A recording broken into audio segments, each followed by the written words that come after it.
Et bienvenue dans le podcast qui t'aide à identifier tes stratégies de motivation, d'intégrer et d'obtenir des résultats dans tous tes domaines de vie, que ce soit pour ton développement personnel, pour ton couple, tes relations avec tes enfants, ta performance au travail ou ton leadership dans tes relations sociales. Bien souvent, je m'interroge parce que dans un système où avoir de l'ambition, avoir de l'audace, se développer personnellement et professionnellement et gagner de l'argent est encore critiqué et bien sûr dénigré. Dans un monde où la culpabilité et la honte prennent le dessus sur l'enthousiasme et la joie de vivre, sur la volonté et la détermination, mon interrogation est comment nous devons choisir entre le sens et la réussite ? Comment devons-nous choisir entre l'authenticité et l'adaptation, entre la sincérité, l'estime de soi et le courage d'être soi ? Comment devons-nous choisir entre l'engagement et la réalisation, entre la vie de nos rêves et faire la différence dans la vie de milliers de personnes ? Comment pouvons-nous être des humains, des chefs d'entreprise, des chefs de service, des soignants, des investisseurs dans le domaine de la santé, des thérapeutes, sans sacrifier nos rêves et ce qui est vraiment essentiel pour nous. Mon nom est Sylvie Vanneville et bienvenue dans le podcast qui t'aide à cultiver un esprit gagnant. Bonjour et bienvenue dans ce nouveau podcast. Aujourd'hui, je voudrais parler de la sagesse, voie de la libération intérieure, comme l'a nommé Frédéric Lenoir dans son œuvre. Je voudrais aborder ce sujet, la sagesse en amitié, en amour, en famille. Comment mettre plus de sagesse ? Alors, c'est vrai que le mot sagesse, ça nous fait penser aux moines bouddhistes qui sont des sages. Et nous, humains, sommes-nous vraiment sages ? Est-ce qu'on a envie d'être sages ou est-ce qu'on a envie d'être des petits démons ? Et on aime notre petit côté démon, notre petit côté démoniaque. Et est-ce qu'on a envie de cultiver quelque chose de plus simple, plus serein, plus calme, plus doux, plus tranquille, plus authentique pour avoir des relations pleines d'attention, de gentillesse, de douceur, de partage, moins soumises à la pression. Frédéric Lenoir pose cette question. L'amour est le sommet de la sagesse.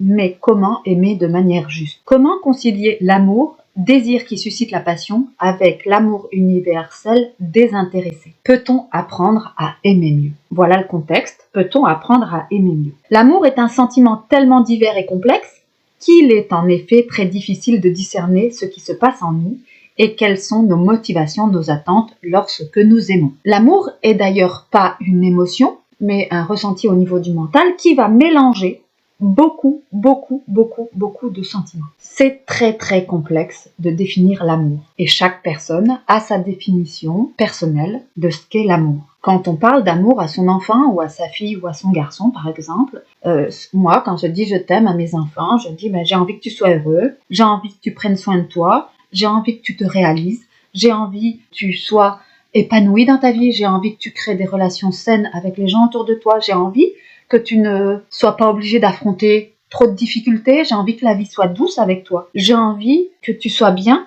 mais aussi quand je dis je t'aime à mes enfants, j'ai envie qu'ils soient là autour de moi et qu'ils me prennent dans les bras et qu'ils me fassent un câlin, j'ai aussi envie de leur dire moi je suis très heureuse que tu existes, j'ai pu me réaliser en tant que maman, en tant que femme. Donc c'est une relation d'amour, une relation d'amour filial entre un parent et ses enfants. Il y existe aussi l'amour paternel ou maternel entre une maman et ses enfants, l'amour filial, il y a aussi l'amour amoureux avec un amoureux ou une amoureuse.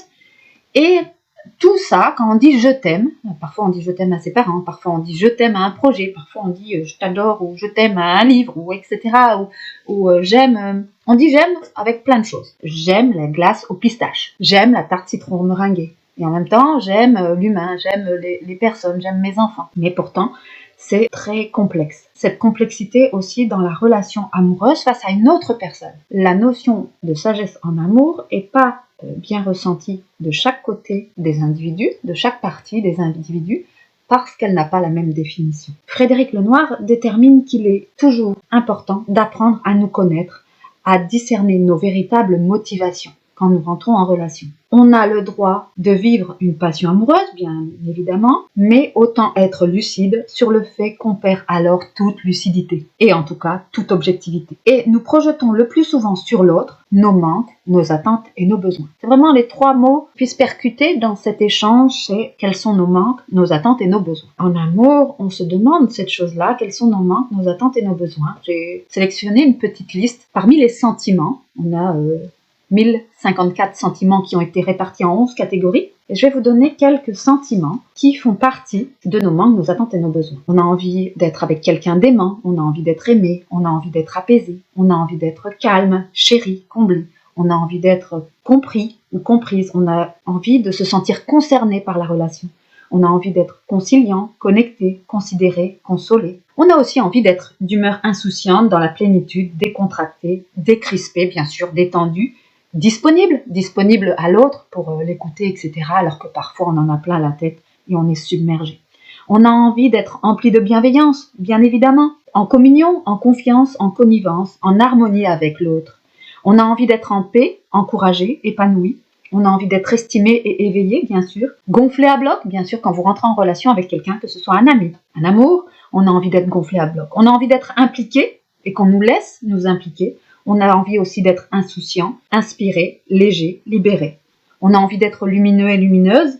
Et c'est d'ailleurs ce qui se produit quand on rencontre quelqu'un qu'on aime profondément. On se sent une nouvelle énergie, pleine de lumière, etc. On a envie de se sentir motivé, nourri, plein d'affection, plein d'amour, plein d'assurance, plein d'empathie, plein d'énergie, plein de chaleur et de compassion, plein de douceur et de gratitude. On a envie de se sentir proche. On a envie aussi de se sentir serein, soulagé, stable, stimulé, sûr de soi. On a aussi envie d'être dans ce sentiment, cette émotion qui est l'émotion de la joie, d'où découlent ces sentiments qui sont d'être admiratif, amoureux, apprécié, bienheureux, bienheureuse.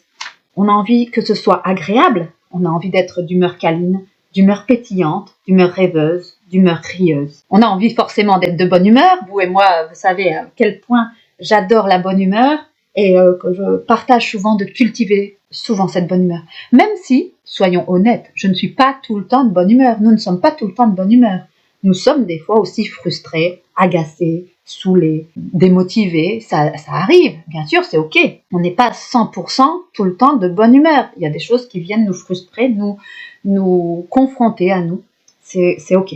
Dans ces sentiments aussi, je vais continuer ma liste parce qu'elle peut vous parler. On peut être aussi dans cette relation amoureuse, être émerveillé, enthousiaste, épaté, exalté, fou de joie, frémissant ou frémissante, gai, heureuse ou heureux, honoré, motivé, nourri, optimiste, passionné, passionnante et positive ou positif, plein d'amour, d'ardeur et plein d'élan, plein de courage, plein de gratitude, plein de ténacité, plein de vie et de vivacité, rayonnant et rayonnante, souriant et souriante, portée, et surtout avec ce sentiment d'être portée et de pouvoir construire le beau, le bon, le bien. Dans ces attentes que je viens de vous nommer, ces attentes positives, nos besoins, alors on pourrait rester dans des sentiments très négatifs qui ont attrait à la tristesse. Par exemple, dans les manques, on peut être à bout, déconfit, meurtri, oppressé, peiné, préoccupé, soucieux, tracassé. Mais j'ai pas envie de développer toutes ces facettes que nous avons, nous, l'humain. Nous sommes aussi bien la bienveillance que le fait d'être des fois un peu, entre guillemets, et autorisez-moi l'expression, un peu casse-couille.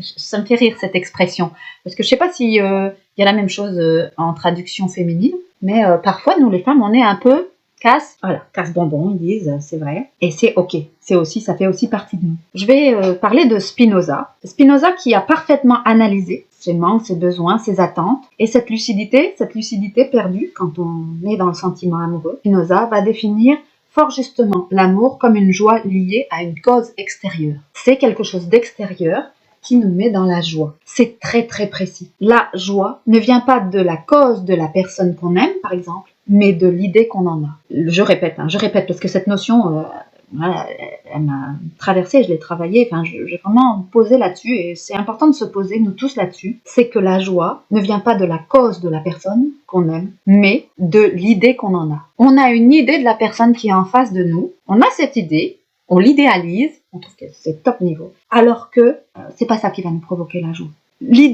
Cette idée qu'on a de la personne qui est en face de nous, elle peut être adéquate ou inadéquate, vraie ou fausse. Lorsque nous connaissons bien la personne qui est en face de nous et que nous l'aimons pour ce qu'elle est réellement, pas dans notre grande illusion, pas dans c'est le plus beau du monde, c'est l'exceptionnel. Je pense à une de mes amies que j'ai au téléphone hier. Elle est en pleurs. Elle est en pleurs parce qu'elle vient de perdre son grand amour et pour elle, tout est foutu, c'est fini, j'en peux plus, j'ai encore tout loupé. Ça fait quelques années qu'elle est à la recherche du grand amour et elle en rencontre régulièrement et ça se solde régulièrement par des échecs. Cette amie, elle est sincèrement une très belle personne. Très très belle personne. Elle déborde d'amour, mais elle est aussi un sentiment au fond d'elle de manque et dans une profonde insécurité, un profond manque de confiance en elle et d'estime d'elle. Et elle est toujours en demande, comme une sangsue par rapport à la personne en face. C'est ok, hein, on est comme ça,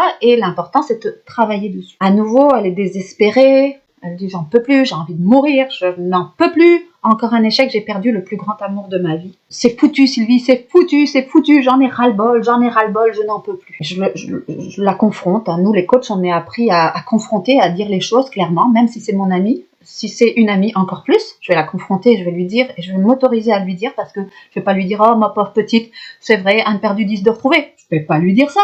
Enfin, ce serait le pire de tout. Je lui dis, mais attends, je vais l'appeler Sophie. C'est pas son réel prénom, hein, mais je vais l'appeler Sophie. Sophie, c'est la sagesse. J'ai du mal avec les S. Sophie, c'est la sagesse. Et le titre de ce podcast, c'est la sagesse, la voie de la libération intérieure. Donc, Sophie, je lui dis, mais attends, Sophie, ça fait combien de temps que tu me parles de ton problème de jalousie excessive? On en a parlé il y a combien de temps? À tel anniversaire de ta nièce et filleule, à tel endroit, à tel moment, tu m'as pris à part, Sophie, tu m'as prise à part, et tu m'as dit, Sylvie, j'ai un réel problème avec ça. J'ai un réel problème avec ma jalousie excessive. Et ça depuis toujours. Et ma mère, elle avait déjà ce problème-là, elle faisait déjà des scènes à son père, à son mari, mais qui était le père de Sophie. Et là, je lui dis au téléphone, alors qu'elle est en pleurs, certes, mais je lui dis, mais attends, c'est quand que tu te bouges le cul, là? C'est quand que tu te bouges le cul pour travailler sur toi-même? Et arrêter de dire, ah, je réussis pas, je rate tout, et je mets tout en échec, et mon amoureux, qui s'appelle, je vais le nommer Greg, il est parti, c'est fini, c'est foutu, et moi, comment je fais? J'ai tout raté, c'est de ma faute, c'est encore moi, etc. Oui, stop Sophie. Sors de ta culpabilité et de ta honte, là, on arrête, on se bouge le cul, et on travaille sur soi-même. Mais là, la première chose que tu vas faire, tu vas te mettre en face de ta réalité, ça va être dur, tu vas pleurer, oui, t'as le droit de pleurer tout ce que tu veux, t'as le droit d'être triste, t'as le droit d'être en colère, t'as le droit d'être dans la peur. Mais maintenant, bouge-toi le cul, ça fait 3 ans que tu me le dis et que t'as pas travaillé et que tu viens de rentrer encore dans une nouvelle stratégie d'échec avec un nouvel amoureux, ça fait... En plus, Sophie, elle est jolie, elle est intelligente, elle est tout, mais elle s'auto-sabote tout le temps. En plus, elle m'épate parce que elle rencontre toujours des gens formidables. Elle a le potentiel pour réussir sa vie au top et elle se met toujours dans une stratégie d'auto-sabotage, une stratégie d'échec, une stratégie de victimisation. On ne gagne rien à se victimiser, on ne gagne rien à rentrer dans des relations toxiques. Et je lui dis, sincèrement, non, Sophie, t'arrêtes. Stop là. Maintenant, tu mets un point. Si tu veux récupérer ce conjoint qui est si formidable, etc., dis-moi les gros soucis que tu as eus, les gros soucis que tu as rencontrés. Sylvie, il voulait pas s'engager. Je viens de créer un podcast sur Panique Engagement. Il doit être publié dans 15 jours. Donc là, on était mardi. Aujourd'hui, nous sommes mercredi. Je dois publier dans 15 jours l'engagement, Panique Engagement, notamment sur ce qui fait très peur aux hommes ou aux femmes, et alors que la définition d'engagement n'est pas bien déterminée. Et alors je dis, mais donne-moi la traduction, comment ça se passe? Moi, je veux le voir tous les jours. On va tous se reconnaître. Moi, je veux le voir, je suis toujours en manque. J'ai peur qu'il voie une autre personne, etc. Alors que lui, il veut son espace libre. Il veut me voir quand il a envie. D'accord? Je dis, ok. Alors, est-ce que vous avez communiqué là-dessus? Est-ce que vous vous êtes mis d'accord sur vos besoins respectifs? Lui, son besoin d'avoir de l'espace pour respirer, et toi, ton besoin de le voir. Et comment vous avez formulé ça? Si tu as besoin sans arrêt qu'ils viennent avec toi pour faire les courses, pour acheter une boîte de macédoine de légumes, une boîte de thon, et qui t'accompagne à pousser le caddie, et que lui, il a envie de, être dans son canapé, lire son bouquin, ou aller voir des potes, ou faire autre chose, là, ça va être compliqué. Il y a des femmes parmi les femmes que je coach, qui souhaitent que leur conjoint soit 100% tout le temps avec elles, lors de leur moment pour aller faire des courses, pour se balader, etc., qui ont l'incapacité de se balader seule, de faire des courses seule, d'être seule. Seul, ça ne veut pas dire perdu, isolé, qui ne se réalise pas. La solitude permet aussi de la créativité et d'utiliser son temps efficacement. Si c'est pas le kiff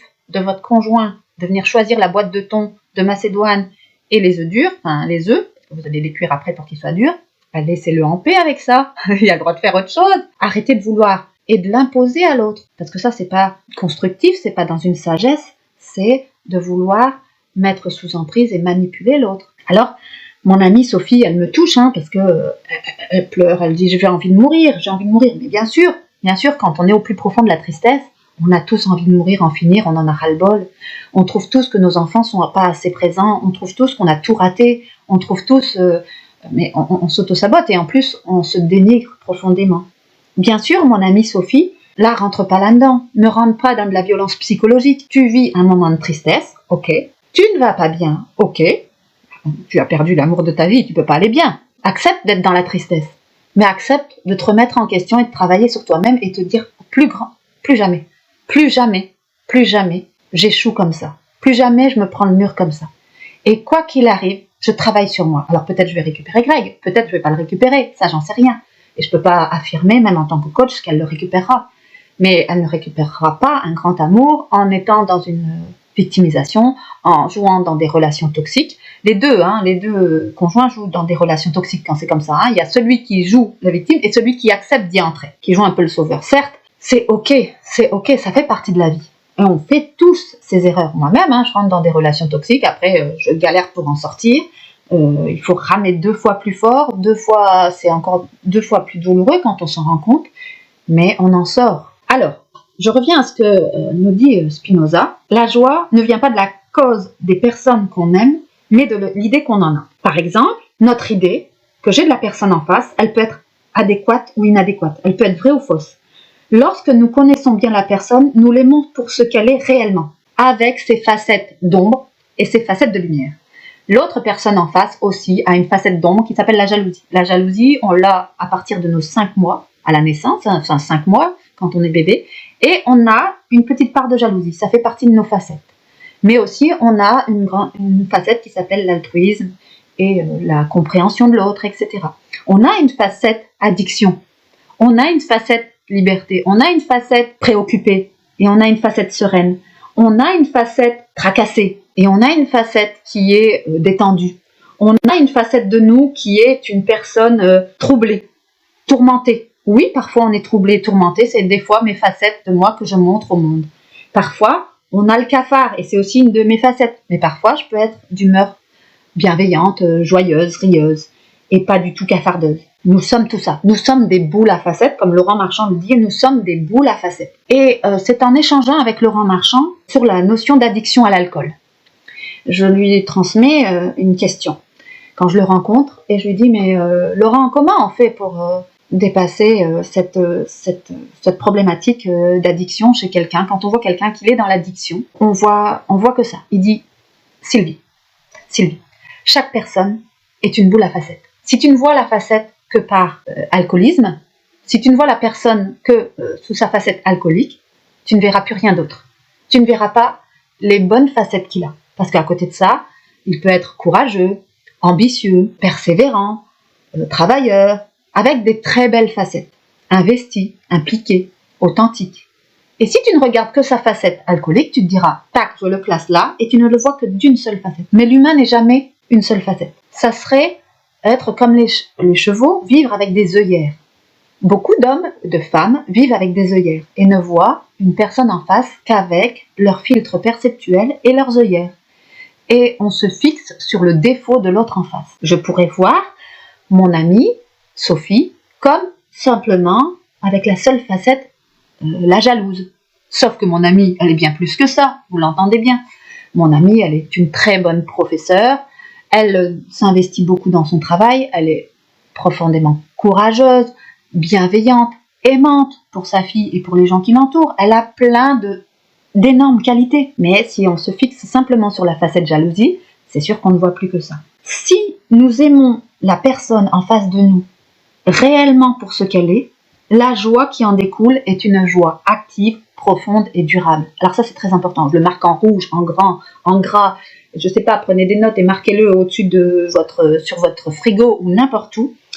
Quand nous connaissons bien et réellement la personne en face, et quand nous nous connaissons bien nous aussi, personnellement, la joie qui en découle est une joie active, profonde et durable. Même quand on connaît bien nos enfants. C'est pas parce que ce sont nos enfants qu'on dit « Ah, je suis la personne qui te connaît le mieux au monde ». Non, on connaît qui ils sont, mais on ne connaît pas tout de nos enfants. Ils vont se développer des qualités différentes. Nous sommes le créateur d'un enfant. Le papa, la maman, on est créateur d'un enfant. Mais c'est lui, l'enfant, qui crée sa vie, qui crée qui il est, qui crée et qui développe ses qualités, ses défauts. Et qu'est-ce qu'il fait de ses défauts? Est-ce qu'il en fait des forces aussi? Est-ce qu'il utilise ce défaut pour le faire avancer? Est-ce qu'il travaille sur son ego?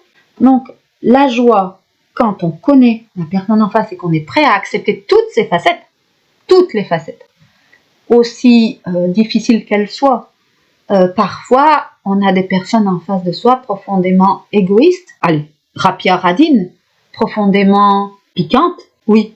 Mais à côté de ça, quelles sont les autres qualités? Est-ce qu'on est obligé de voir que ça? Ou dans cette force, on peut voir une personne économe qui va investir dans des choses importantes pour elle, par exemple. Quand nous connaissons mal la personne en face de nous et que nous projetons toutes nos attentes et nos besoins qui ne sont pas résolus, nos attentes qui ne sont pas résolues, mon amie Sophie, elle projette sur son amoureux toutes ses attentes et ses besoins qu'elle n'a pas résolus, qu'elle n'a pas travaillés et qui sont totalement et toujours nourris par des mêmes discours. Parce que forcément, mon amie Sophie, elle va s'entourer de personnes qui vont la conforter dans ce qu'elle pense. Ah oui, ben, si ton conjoint ne veut pas te voir chaque jour, c'est qu'il est franchement pas engagé. C'est franchement qu'il est un pourri, ou certainement il voit quelqu'un d'autre. Et si il te voit que le lundi soir, par exemple, ah ben tu dois être la fille du lundi. Il a certainement une fille du mardi, du mercredi, du jeudi, du vendredi, du samedi, du dimanche. Alors c'est aussi ce que nous transmettent les vidéos YouTube. Alors il y a des vidéos très bien faites, mais il y a des vidéos c'est franchement pourri. Pourquoi je dis ça? Il y a des vidéos franchement, des coach love qui s'inventent coach love qui sont pas du tout dans un discours de sagesse, qui nourrissent nos peurs. Nourrir nos peurs c'est très vendeur. Nourrir l'apaisement c'est pas beaucoup vendeur. Alors comment vont fonctionner certaines personnes? Eh bien ils vont vous faire acheter par la peur. On l'a vu pendant les périodes de Covid. On va commencer pendant les périodes de Covid, on a tellement mis les gens dans la peur, ils allaient manquer de papier toilette et de pâtes, que les gens sont allés acheter démesurément des quantités de PQ. C'est bien parce qu'ils en ont encore maintenant et ils sont tranquilles. Hein. Et s'ils vont en chier, ben, ils auront tout ce qu'il faut, mais tant qu'ils seront dans la peur, ils vont en chier.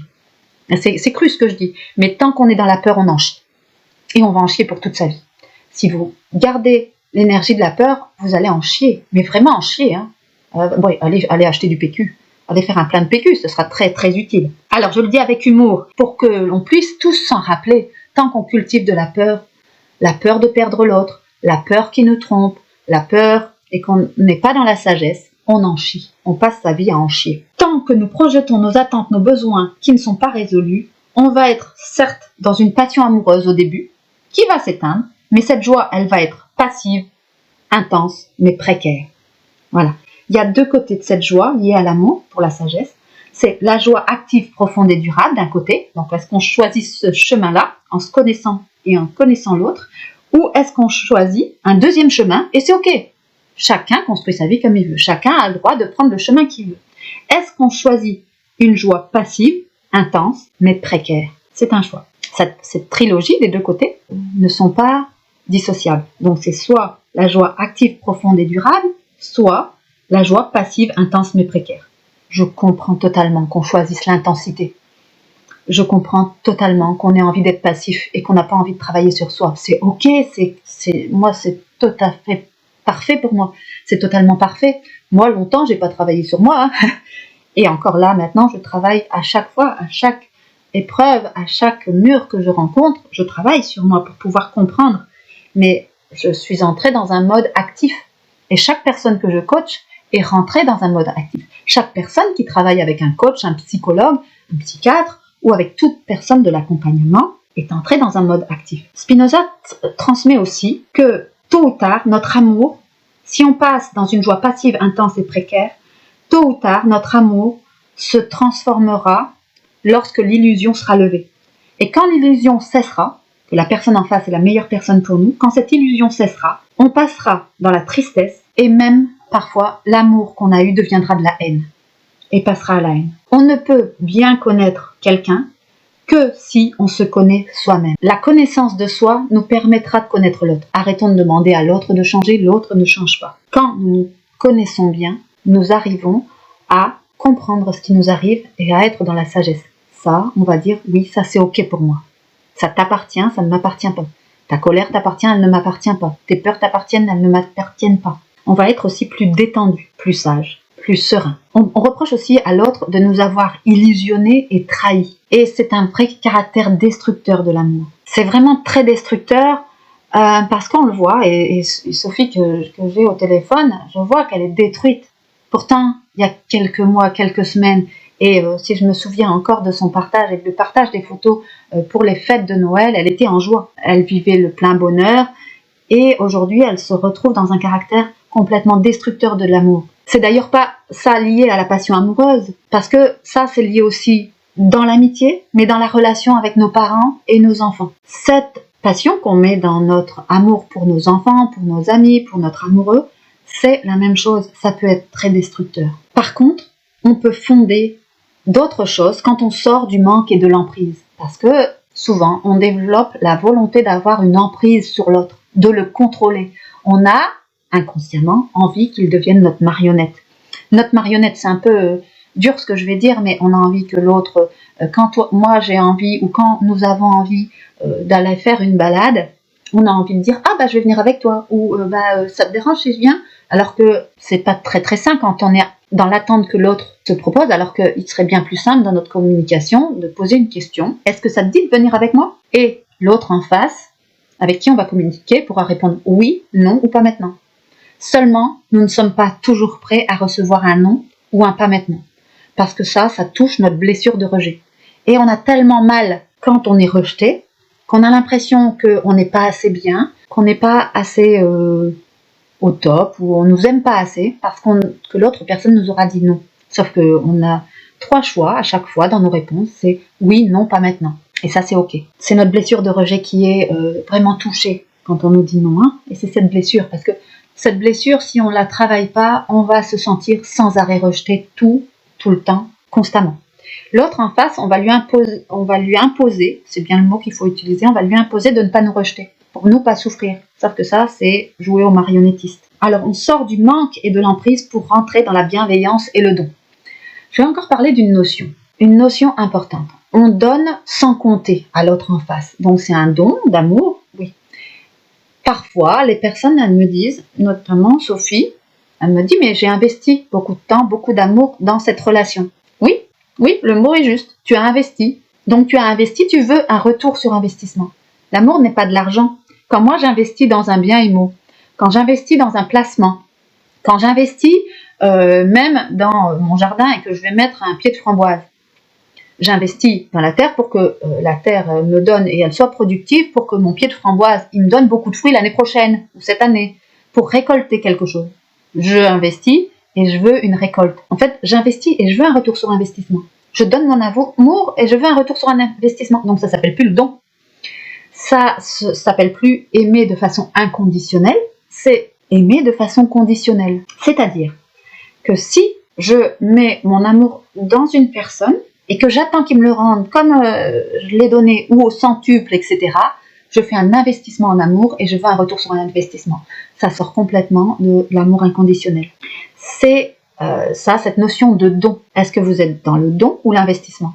Est-ce que vous investissez votre temps dans une relation de façon saine, sereine et authentique et dénuée de toute attente, tout compte fait, et simplement de vivre l'instant présent. Alors Frédéric Lenoir partage à nouveau que c'est le cas typique des parents qui aiment leur enfant de manière complètement conditionnelle et qui souhaitent que leurs enfants leur rendent. Je l'ai transmis dans un podcast, les 7 traits de la réussite, quand le père d'André Agassi va investir tout son amour, tout son temps, toute son énergie pour que André Agassi soit le meilleur joueur de tennis. Son enfant, André Agassi, va sombrer dans les drogues dures, l'alcool, etc. Il va avoir une énorme descente aux enfers quand il va se rendre compte qu'il a été que la machine de son père, qu'il a été que la marionnette de son père, qu'il a été que là pour gagner des matchs, pour servir son père.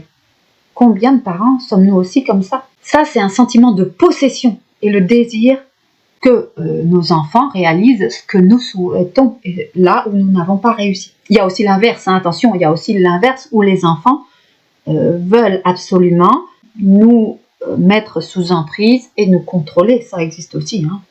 Aussi petit soit-il, À nous de sortir de ces relations toxiques et de mettre des limites claires. Parfois, on n'en a pas toujours conscience, parfois on n'ose pas frustrer aussi l'enfant, dire non, non, stop, maintenant ça s'arrête. Moi, je fais mes choix d'adulte et qu'ils te conviennent ou pas, je fais mon choix. Aussi, si les enfants tentent d'échapper au choix des parents ou à l'emprise des parents, en faisant, par exemple, leur propre choix de vie, leur propre lieu de vie, leur propre métier, leur propre religion, par exemple. On n'est pas obligé d'avoir forcément, adulte, la même religion que ses parents, ou de devenir athée. Et les parents sont très contrariés parce que un enfant sort de la religion, par exemple, catholique, ou d'une autre religion. Le parent devient violent et va pouvoir aussi couper totalement la relation. Parce qu'il va l'accuser, il va accuser l'enfant de le rendre malheureux et de le trahir. C'est important ça. Est-ce que l'autre vous rend malheureux et vous trahit parce qu'il fait ses propres choix? Ou est-ce qu'il vous rend malheureux et vous trahit parce qu'il vous dit non et stop et qu'il vous met des limites claires? Dans le cas précis de Sophie, la personne en face, elle n'est pas en train de la rendre malheureuse et de la trahir. Elle lui dit seulement en face, moi je fais le choix de sortir de ta jalousie excessive. Je fais le choix de sortir de ça. Je fais le choix de retrouver une sérénité. Toi, qu'en fais-tu? Est-ce que tu as envie de travailler à créer une relation saine, un amour sain? C'est non, je m'en vais. Et c'est ok. J'ai le droit de faire le choix de m'en aller. Moi, j'ai une situation similaire avec un de mes enfants qui est profondément aidant, quelqu'un qui adore, mais qui se surcharge tout le temps en travail. J'ai un enfant qui est un travaillomane. Il est toujours dans la bienveillance, etc. Il veut toujours aider, dans cette notion d'aide, jusqu'à s'en épuiser. Et quand il devient épuisé, il va être dans sa colère et il va me dire de façon très très dure, « Maman, tu m'aides pas, tu me soutiens pas, j'ai trop de travail et t'étais pas là, tu m'as jamais soutenu. » Et moi, je suis en train de me dire, mais qu'est-ce qui m'arrive? Je simplement dis, non, je n'ai pas de disponibilité pour faire des sandwichs. Et là, j'ai tous mes postes à remplir et mes engagements à honorer. Je ne peux pas réaliser de sandwich ce soir parce que toi, tu as besoin de ça. Organise-toi autrement. Là, à ce moment-là, j'ai frustré mon enfant. En fait, pour lui, c'est comme si je l'avais rejeté profondément et que j'avais dit non, mais débrouille-toi. Quelque part, oui, c'est ce que je lui dis aussi. Débrouille-toi avec tous les engagements que tu as pris. Après tout, c'est toi qui t'engages partout et qui dit oui et qui te surcharge de travail et qui a du mal à te faire aider et qui me demande forcément à moi d'être toujours là et à répondre à ce qui te manque. Sauf que là, moi, c'était stop. Le problème n'était pas mon affaire, c'était l'affaire de lui avec la charge de travail et la charge mentale qu'il avait pris. Et moi, je me suis retirée de ça. Il était très en colère. C'est ok. Après, on a pu en discuter, on n'était pas d'accord, mais on a pu échanger là-dessus. Et on a pu dire, mais moi, je suis ta maman, mais je suis pas une traître. Je ne t'ai pas trahi en te disant, mais là, j'ai pas le temps, c'est non. Il a tellement l'habitude que je dis tout le temps oui. Je dis très souvent oui à mes enfants, très très souvent. Et une fois, j'ai dit non. Et là, ça a été vécu comme une trahison énorme. Nous, parents, inconsciemment, souvent, très souvent inconsciemment, nous mettons notre enfant dans une place pour combler notre vide, notre propre manque. Mais notre enfant, on le dit souvent par le terme, il faut couper le cordon. Et c'est pas pour rien qu'on dit il faut couper le cordon, il faut couper cette emprise. Notre enfant est là, mais il va vivre sa vie et devient un adulte. Nous avons aussi besoin de couper le cordon et échapper à toutes ces injonctions. L'enfant, quand il échappe et qu'il coupe le cordon et qu'il a bien raison de le couper, ça ne devient pas un traître.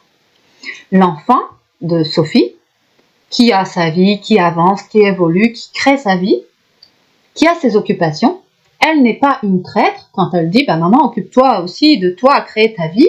Et c'est pas parce que je suis pas là en train de te dire oh pauvre petite maman, t'as perdu l'amour de ta vie, que moi j'arrive tout de suite pour combler ce manque. Non, non. Alors ça c'est déjà aussi un énorme problème dans la relation parent-enfant. Si nous quand on est parent, notre troisième domaine de vie c'est nos enfants. Le premier domaine de vie c'est nous, le deuxième le couple, le troisième nos enfants. Sauf que pour nos enfants, nous parents, nous sommes classés dans le 5e domaine de vie. Il y a déjà un déséquilibre et c'est ok. C'est ok. Simplement, nous, ce qu'on va faire pour nos enfants, c'est pas forcément ce que nos enfants vont faire pour nous. Et c'est très bien. On ne vit pas dans un équilibre là. Parce que sinon, si on était dans un équilibre, c'est une relation amour-amant. Voilà. Mais notre enfant n'est pas, même si c'est nos plus grands amours, ce ne sont pas nos amants. On n'est pas en couple. On est en relation parent-enfant. On a fait des enfants pour qu'ils puissent s'épanouir, voler de leurs propres ailes et être d'autres adultes qui vont créer un couple, qui vont créer des enfants, etc. Ça, c'est la grande loi de la nature. L'amour, pour s'épanouir de manière juste, durable et profonde, s'appelle et appelle à la conscience de soi, à la lucidité, à la bienveillance et au don. L'amour, pour s'épanouir de manière juste, je répète, l'amour pour s'épanouir de manière juste, durable et profonde, appelle à la conscience de soi, à la lucidité, à la bienveillance et au don. Le don, pas le retour sur investissement. S'il faut retenir quelque chose aussi de la sagesse en amour, quel que soit notre conjoint, que ce soit un ami ou un enfant, ayons toujours à l'esprit que l'autre ne nous appartient pas. Même votre ami. Quand j'entends des personnes autour de moi, « Ah, tu te rends compte, c'est toujours moi qui appelle, il me répond jamais, ou il met une semaine à me répondre à mon texto, à mon messenger, ou... » Mais non, l'autre ne nous appartient pas, même si c'est un ami. Un ami ne nous appartient pas, il est notre ami, parce qu'on a décidé qu'il soit notre ami, il est là pour nous, mais il ne nous appartient pas, ce n'est pas notre marionnette, c'est pas la personne qui, on en fait ce qu'on en veut, non.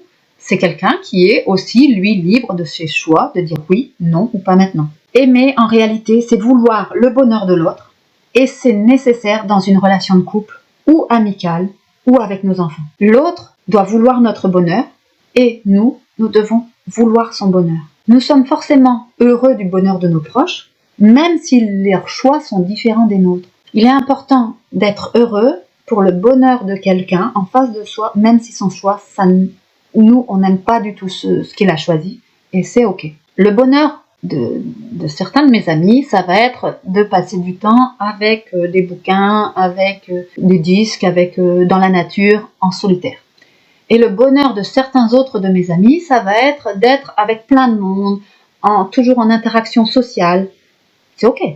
C'est ok. Chacun son bonheur et chacun l'écrit comme il le veut. Alors pour terminer, lorsqu'on parle de sagesse, de détachement ou de non-attachement, on parle de l'esprit qui ne doit pas s'approprier l'autre, qui ne doit pas vouloir retenir l'autre à tout prix. Et on ne doit pas considérer l'autre comme sa chose ou son bien. Dans la relation amoureuse, parfois, certaines personnes disent « mais moi j'ai eu l'impression d'être le pot de fleurs, la potiche », il y a même des films qui sont écrits là-dessus, le pot de fleurs, la potiche, le meuble qu'on pose là et que ça fait bien, je suis mariée avec un tel, mais ce n'est qu'une potiche, c'est que, voilà, c'est un titre, je suis mariée avec un tel, mais elle fait partie des meubles, elle n'est plus, on considère plus son bonheur. C'est donc toute la nécessité de ne pas entrer dans une relation de dépendance, mais ça c'est très très difficile, parce que l'amour est quelque chose de très addictif. L'addiction dit manque, dit on va rentrer dans une dépendance. Tout l'intérêt de travailler à être attaché, sans attachement, comme le dit Frédéric Lenoir, attaché par le cœur, sans attachement, sans possession et sans dépendance. Notre esprit, notre cerveau, il est capable de le faire. Notre cerveau est capable de se libérer de cet attachement, de cette possession et de cette dépendance, parce que cet attachement, possession et dépendance va conduire à tous les malheurs et à tous les drames. Drames de séparation, mais aussi les autres drames. Il y a des plus gros drames, en fait, pour les personnes qui jouent les dramas, mais aussi les meurtres passionnels. Ça fait partie des drames liés à la possession, l'attachement et notre non-attachement ne va pas être le fruit d'un manque d'amour, mais par contre d'une excellence d'amour. Être dans l'excellence de l'amour, dans l'excellence de la sagesse. C'est parce qu'on veut aimer l'autre sans possession, sans dépendance, qu'on cultive le non-attachement. Je suis d'accord, on peut être complètement détaché parce qu'il n'y a pas d'amour et qu'il n'y a rien dans la relation et que c'est une coquille vide. Mais ne confondons pas les deux sortes d'attachement et de détachement. Les deux n'ont rien à voir. Il y a l'attachement et le détachement quand on est rempli d'amour pour l'autre en face de soi, et il y a le détachement parce qu'on est une coquille vide et on n'a aucun amour pour l'autre en face. On ne confond pas les deux sortes de détachement, surtout. On va cultiver ce détachement pour rendre l'autre heureux, dans le bonheur, et nous être dans le bonheur. Ça passe par quoi ? Ça passe par justement la communication et ne pas être sous la prison de son ego et travailler bien sûr à la liberté de soi. Alors la joie ne va pas être l'absence de tristesse. Alors dans la joie et dans les plus grands moments de bonheur, il y aura forcément de la tristesse. Et oui, ça fait partie de la vie. Il y aura aussi des moments tristes parce qu'on nous dit non et on doit être capable de traverser ces moments de tristesse parce qu'on nous dit non. Alors pour résumer, l'amour universel est désintéressé.